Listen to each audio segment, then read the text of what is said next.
Hola, yo soy Blanca Becerril y me da mucho gusto que nos acompañes en el segundo episodio de A Tu Salud, este podcast del Instituto Mexicano del Seguro Social, hecho justamente para ustedes. Esto es A Tu Salud.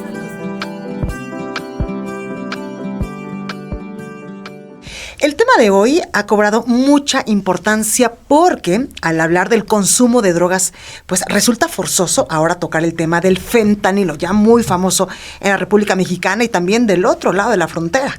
Pues se ha incrementado tanto su consumo en algunos medios, incluso pues ya dicen que esta sustancia podría llegar a representar un problema de salud pública en nuestro país, pero justamente vamos a comenzar por saber qué es el fentanilo. Y es que el fentanilo es un opioide sintético que según los expertos es entre 50 y hasta 100 veces más fuerte que la morfina. Así que para hablar de este importante tema, hoy nos acompaña Irma Corlay.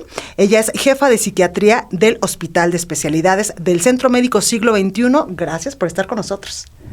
Muchísimas gracias, Blanca. Estamos hablando de un tema electrizante, un tema grave, políticamente correcto, pero también tenemos que tocar a nuestra audiencia para que eviten el uso de estas drogas. Antes de coronavirus teníamos dos pandemias, siempre he dicho lo mismo, ¿sí? La obesidad, que sería motivo de otra plática, y las drogas. Y esta yo podría considerar que es la peor de todas. Totalmente. Ahorita vamos a profundizar un poco más en este tema y también está con nosotros el doctor Alexis Molina, quien es médico tratante adscrito de psiquiatría infantil, también en adolescentes y adultos de la Unidad de Medicina de Alta Especialidad Morelos. Gracias. Muchas gracias, Blanca, por la invitación. Oigan, pues antes que otra cosa, quiero que le platiquen a todas las personas que nos están escuchando qué es el fentanilo, porque entendemos que hay una parte médica y una parte que es ilegal. Claro, el fentanilo, antes que cualquier otra situación, es un ángel es un ángel que bendice a los pacientes que tienen dolores incoercibles. Es una droga poderosísima. Voy a corregir la palabra droga. Voy a decir, es un medicamento poderosísimo que puede llevar a un paciente moribundo a morir en paz y sin dolor. Como analgésico. Como analgésico, claro. El fentanilo se utiliza para cirugías, esas cirugías que son gigantescas, para dolores incoercibles, y pueden hacer que este paciente regrese a su casa a trabajar, pueda regresar a la escuela, etcétera. Pero, como es un derivado de los opioides producen narcolepsia, producen disminución, analgesia, ¿sí? Disminución del dolor, es sumamente adictivo. Y no solo disminuyen el dolor, también producen una sensación de bienestar y paz, y de ahí viene la parte adictiva. Pero nuevamente insisto, vamos a hablar de este ángel, no de este demonio, ¿sí? Que quite el dolor a pacientes que están sufriendo terriblemente. Exactamente. Pero se utiliza de forma ilegal como una droga que es sumamente adictiva.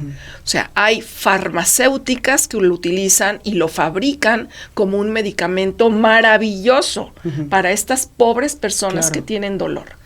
Pero hay farmacias o laboratorios ilícitos que los usan como una droga recreativa que es sumamente adictiva y letal. Totalmente. Doctora, tocaba un punto importante. Es un opioide que tenemos justamente estos receptores opioides en el cerebro y en la médula espinal de manera natural en el cuerpo. Y esta droga los silencia un poco para abatir el dolor. Y las emociones también. Más que las emociones, el dolor. Pero cuando se usa ilegalmente, ¿sí? Produce realmente como 4 cosas. Una, depresión del sistema nervioso central. Cuando yo estoy hablando de depresión del sistema nervioso central, estoy hablando de que te estás muriendo, no de estoy triste y me quiero morir como idea suicida. Depresión del sistema nervioso central. Empiezan a bajar todos tus signos vitales, etcétera, y te vas y te puedes morir. Otra, produce fenómenos alucinatorios también. Produce una sensación de euforia y paz interna. Esa es la parte adictiva. Ya no estoy hablando de esta medicina que es un ángel. Estoy hablando de un demonio que se apodera de ti y es sumamente adictivo. La dosis letal es un parpadeo. Claro. O sea, en menos de un parpadeo se te pasa la mano y te mueres. Es la causa de muerte, lamentablemente, de una población muy, muy grande. Recién se ha visto en México y la estábamos estudiando como todas las drogas, ¿no? Sí. En Europa y en Estados Unidos. Doctor Alexis, ¿qué decir del fentanilo? Bueno, en concordancia con lo que dice la doctora Corlay, es un medicamento muy amigable en el sentido de que se necesita para cirugías, pero complementando esto de en qué tipo de cirugías, son cirugías cardiotorácicas, o sea, es tan fuerte que inhibe el dolor cardíaco, o sea, me acuerdo... Es inimaginable. El dolor. Inimaginable, y tocando un poco de qué es un infarto, ¿no? Por ejemplo, un cardiólogo cuando estábamos en la facultad me decía que un infarto es la pata de un elefante en tu pecho, eso es cuando vas a tener un infarto. Entonces imagínense cuando tienen que manipular órganos como ese, es el tipo de medicamento que se utiliza para esa analgesia, a ese nivel de órganos tan profundos. O para enfermedades terminales, etapas muy avanzadas de cáncer, incluso para la artritis, que muchas personas, pues lamentablemente en el país la tienen, o para una fractura crónica. No, para las multifracturas. Yo en este momento no recuerdo, pero eran tres dolores que mataban. El dolor cardíaco, el de las multifracturas y uno que tenía que ver con riñón, no me acuerdo, pero eran solo tres dolores que mataban. Y bueno, el dolor crónico no se puede vivir y además la intensidad de dolor es, o sea, realmente no lo utilizamos tanto en medicina. Lamentablemente se pasa al lado del demonio y se utiliza como una droga sintética que produce una gravísima adicción. Y aquí yo quisiera agregar lo siguiente. Una situación es ser adicto a muchas drogas, adicto solo a esta droga. Pero ¿qué hace del fentanilo algo tan adictivo? Algo tan peligroso, Blanca. Sí, porque además hemos visto que no tiene olor, no tiene sabor, se puede mezclar incluso con otras drogas y no lo detectas. Llegaste a un punto que yo venía pensando, así como en un libro de Agatha Christie. Pero bueno, ¿qué lo hace para mí más peligroso de todo? El fenómeno de tolerancia. Entonces, el fenómeno de tolerancia significa que yo necesito más de esta droga o de esta sustancia para alcanzar el mismo efecto. Entonces voy a necesitar más fentanilo para alcanzar este efecto euforizante o de paz interna. Porque tu cerebro se va acostumbrando a los efectos y por eso necesitas más. Sí, y entonces la escalonada es muy rápida y la dosis letal de fentanilo es una dosis mínima. Claro. Entonces, en 3 segundos... se te puede ir la vida. Se te va la vida. Totalmente, doctor. Y ahora yo creo que el punto no radica en el efecto que tenga, sino la causa, el por qué llegamos a este punto de iniciar el consumo. En psiquiatría hay algo que conocemos como patología dual. Esto es pacientes que tienes una depresión, una ansiedad, que son más propensos a tener adicciones. Un trastorno de déficit de la atención que te hace más propenso a la búsqueda de sustancias para mitigar estos síntomas, para sentirte mejor. Pues estoy como muy reflexiva con lo que estás diciendo. Sí, que estos trastornos psiquiátricos que los vemos todos los días hacen que la población consuma sustancias que no debe de consumir.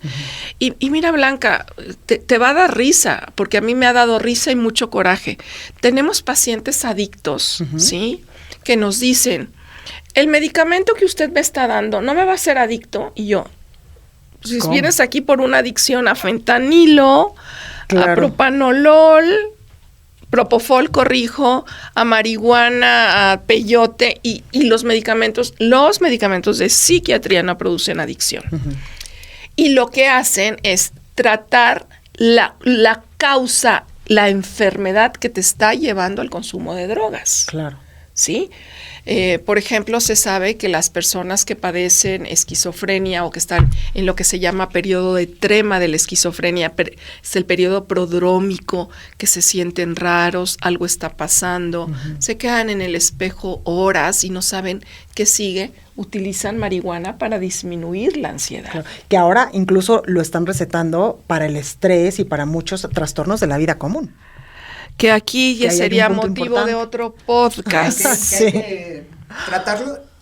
Ajá. Es que esto da para mucha plática. Claro. Por ejemplo, cuando me dicen, es muy frecuente, yo creo que a la doctora Corlay también le ha de haber pasado, que llegan pacientes y te dicen, oiga doc, ¿y y si tomo marihuana aparte del antidepresivo? Y le digo, ok, yo no soy cerrado en que se pudiera tratar, pero lo que la mayoría de la gente no es la marihuana tal cual, son derivados, Claro, ya son compuestos que se hacen investigación, no es la hierbita que nos vende el dealer en la esquina. Qué importante esto que dices. Y tocando un poco otra vez el tema del miedo que tienen los pacientes, ¿no? Yo como psiquiatra infantil, es el mismo caso que tengo con un medicamento que muchas personas piensan que es de abuso, ¿no? El llamado Ritalin, en el nombre comercial, digamos. Que a todos los niños con o la déficit de sustancia atención o con hiperactividad no lo daban de niño. Exacto. Así es. Y que mucha gente, hay dos casos que veo frecuentemente en la consulta psiquiátrica. Papás que se los dieron en algún momento y que lo dejaron de tomar porque comúnmente no solamente se da el metilfenidato, comúnmente les dan otros medicamentos que sí llegan a generar un poco de somnolencia y de ahí el típico es que estaba dopado el niño. Y yo lo que les suelo explicar a los papás es lo que pasó es que no estaba ajustada la medicina. Posiblemente, desconozco. Eso es lo que pasa con el fentanilo, decía la doctora hace unos momentitos, 0.25 miligramos es normalmente lo que se usaría en un campo médico, pero afuera la gente no tiene la sensibilidad de decir, esto me puede matar si es 1 gramo o 2 gramos, que en teoría pues serían incluso pues 8 inyecciones, 2 gramos del 0.25, que es normalmente lo que un médico usaría. Sí, la dosis letal es hasta 1 gramo, entonces, pero ahora estamos hablando de una dosis letal fría, una dosis letal de lo que dice el libro de farmacología, pero tú no sabes si este pobre sujeto tiene un problema de hepatopatía porque también bebe alcohol. Justo. ¿Sí? O mezcla con otras sustancias. En una situación de Facebook de estos reels o videos reflexivos que luego reviso, había uno que vi hoy precisamente, donde sale un bebé como de 1 año y medio y dice, perdió a su padre y 6 meses después a su padrino por que ambos fallecieron de una intoxicación por fentanilo. Y yo creo que es un buen video porque concientiza, Claro. ¿sí?, lo que sucede. Total. Estamos hablando de un niño huérfano ya. Un niño o muchos niños que no usan la droga, pero que van a sufrir, claro, los efectos y las consecuencias de la droga. las consecuencias y los efectos de las drogas. Cuando las personas que usan drogas concientizaran qué le pasa a su madre, ¿sí?, a su hijo, porque él se va a morir, ¿sí?, cómo va a caer su hijo en drogas, porque las está viendo cómo se consumen en casa, Claro. cómo su hermana o su propia madre se va a tener que prostituir, ¿sí?, para sacar a esta familia adelante, porque él o se murió o lo metieron a la cárcel. Sí, esas son las víctimas silenciosas también de las drogas. Uno puede decir, bueno, este muchacho no quiso entender y se le pasó la mano, no quería morirse, pero pues se murió por el fentanilo o por otra droga. Claro. Pero las otras víctimas silenciosas. Sí, ahorita que habla, doctora, de las víctimas silenciosas también, pues lamentablemente está en el ojo público estas tabletitas de fentanilo llamadas arcoíris, que son evidentemente muy llamativas para los niños y para las niñas. ¿Ahí cómo podemos prevenir incluso su uso? Yo recuerdo hace muchos años que tuve la oportunidad de ir a Estados Unidos a una fecha de Halloween. Mis primas, que eran chiquitas, su mamá les dijo, no pueden tomar dulces que no sean comprados de Tupsi Pop y el equivalente norteamericano, porque hubo una campaña donde habían descubierto lesiones en los niños de dulces que les habían metido vidrio. Entonces, ahí estaba eso. Yo creo que ahorita le tienes que decir a los niños, no puedes comer dulces ni que te los lleve tu compañerito, como tener como mucho control. Mucho control. Sí. Ahora, este control que tuvimos y que creo que seguimos teniendo, mis hijos ya no están en primaria, afortunadamente, donde la comida tenía que ser sana. Sí. ¿Qué es tu especialidad, doctor? Exacto. Sí, parte de lo que platicábamos antes de iniciar esta grabación sobre la psiquiatría nutricional. Claro. Entonces, esta obligación que ahora fue para las escuelas de el pepino, la jícama, el agua, bendita agua, ¿sí? Sí. Ahora tiene que ser que en la escuela solo se pueden vender tales o cuales dulces. Ahora sabemos que los dealers y estas personas que hacen este terrible daño van a encontrar la forma de darle al niño, pero tiene que ser una campaña, como todo, se regresa a la familia. Justamente, ¿sí? que es el núcleo. Es en la familia donde tenemos que hacer las campañas de qué te metes a la boca. Pero urge una campaña de consumo de drogas. Sí. En la época de Ronald Reagan, en los 80s, la campaña que fue la esposa de Ronald Reagan, la que la ideó, era Just Say No. Solo di no. Yo creo que estas campañas se tienen que aterrizar mucho en nuestro país, qué es lo que no debes de consumir. Y todos los días sentarse, ¿quién consumió esto? ¿Quién consumió el otro? ¿Cómo se dice? Denúncialo. ¿Qué sospechas? Vamos a encontrar un poco el tiempo como la Santa Inquisición, que tú no me caes bien y entonces te acuso de que andas traficando. Pero mientras son peras o son manzanas, los niños van a estar más cuidados. Claro. Y por ejemplo, en este sentido, ¿cómo podemos darnos cuenta si alguien de nuestra familia, de nuestro entorno, está consumiendo fentanilo? ¿Hay algunas formas de darnos cuenta de esto? Pues su comportamiento, tal vez. Están más relajados, están más felices. No son como otras drogas que te pones como activo motoramente o los ojos se te ponen rojos o hueles, ¿no? Aquí esa es la otra parte, ¿no? El silencio de los síntomas, porque son síntomas de mucho bienestar. Las drogas están en tu casa y la campaña de concientización tiene que ser en tu casa. Justamente, ¿qué está haciendo el Instituto Mexicano del Seguro Social respecto a la prevención y atención de pues las adicciones, sobre todo en niños, jóvenes y adultos? Y en este sentido de cómo prevenir, ¿no? ¿Cómo darme cuenta de que vas a mi hijo consume esto? Es que no inician con el fentanilo, es una cadena. Hay drogas de entrada. Ahí sí lo vas a ver. Ajá. Tal vez un día lo ves con los ojos rojos, marihuana. Después, primero, cigarro, marihuana, tal vez ya otras drogas, cocaína. Y justo esto, lo que va pasando con esto que hablamos de los receptores, va generando tolerancia, como dice la doctora. Entonces, sí nos estamos enfrentando a nuevas enfermedades, a nuevos cambios, por ejemplo, la psiquiatría de transgénero, la psiquiatría nutricional, y esta que siempre ha existido, pero que ahorita tiene una forma de esta ola de tsunami, que es las drogas. Totalmente. Entonces, el predictor número 1 de uso de sustancias es el uso de tabaco. El niño que empieza a los 12, 13 años fumando. Lo siguiente es bebiendo, lo siguiente es marihuana, lo siguiente son pruebitas de cositas que ahí les van dando, les venden en las escuelas. Es lamentable. Y terminamos con jóvenes que ya están con medicamentos como fentanilo. Y nuevamente, y la audiencia que me escuche, el que usen fentanilo, el riesgo de matarte es muy alto, porque tú no sabes tu dosis letal individual. Que tiene que ver mucho con el peso, con cómo estés emocionalmente, absolutamente con muchas cosas. No solamente es a todos el punto 25 para el dolor. Así es. Se habla de una dosis letal de 1 miligramo, pero como tú dices, Blanca, si estabas medio flaco, aparte tomas, bueno, qué sé yo, todos los factores.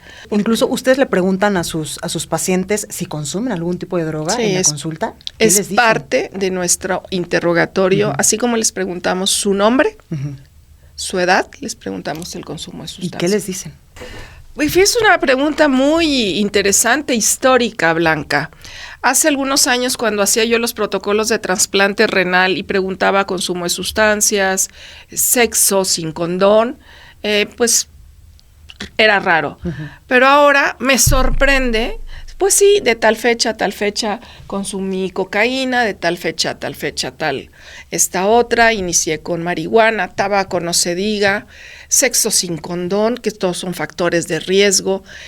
Hace muchos años preguntaba yo el uso de tatuajes porque estaba ligado a VIH y hepatitis C, y ahora es tan común, pero bueno, afortunadamente ahora es más común, pero es más higiénico. Y ahora pregunto, en psiquiatría la agresividad se busca y la violencia se busca para buscar patología, genes. Lo que estoy buscando son genes de enfermedades psiquiátricas. Y les pregunto, ¿tiene usted algún familiar que haya estado en la cárcel? Y frecuentemente me dicen que sí. Y más de una vez me dicen, ¿y por qué estuvo? Por secuestro. Qué fuerte. Sí, qué fuerte. Y otras veces te dicen, no, sí, bueno, antes me decían, es que lo confundieron con alguien, pero ahora así como si fuera, pues sí, tengo diabetes mellitus.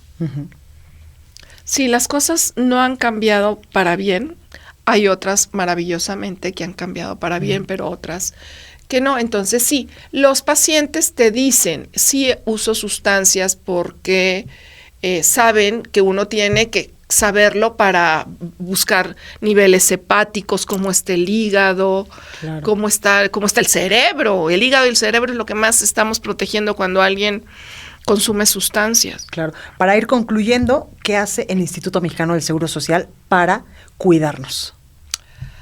El Instituto Mexicano del Seguro Social hace muchísimas cosas, un gran esfuerzo en entrenar, educar, adiestrar a nosotros como médicos, cursos, oportunidades, medicamentos.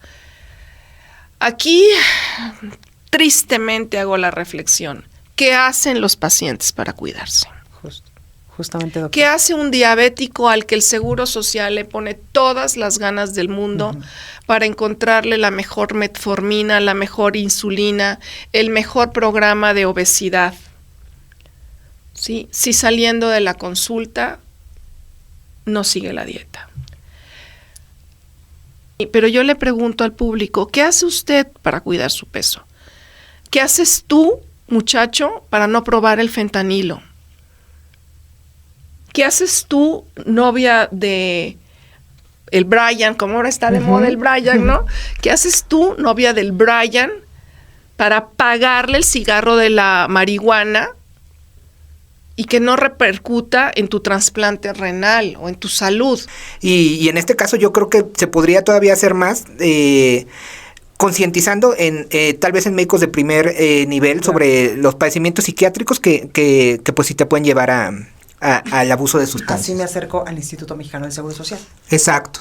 Acercarse con su médico familiar. De hecho, yo ahorita, muchos de los pacientes que me refieren a consulta externa de los chicos adolescentes, los refieren a su médico de primera instancia porque le dicen, lo veo raro, lo veo aislado. Claro. Entonces, y cuando llegan, a veces no tienen nada, ¿no? Y les termino diciendo, no, pues señora, así es el niño adolescente, ¿no? O sea, no quieren hablar, están enojados con la vida. Pero qué bueno que me lo envió, claro, el médico de primer contacto, porque así ya estamos tranquilos que no está en ninguna otra situación, ¿no? Eso es lo que hace el instituto. Bueno, pues muchísimas gracias a la doctora Irma Corlay, quien es jefa de psiquiatría del Hospital de Especialidades del Centro Médico Siglo XXI, por ayudarnos a entender un poquito cómo está este tema tan importante y tan preocupante del fentanilo en el país.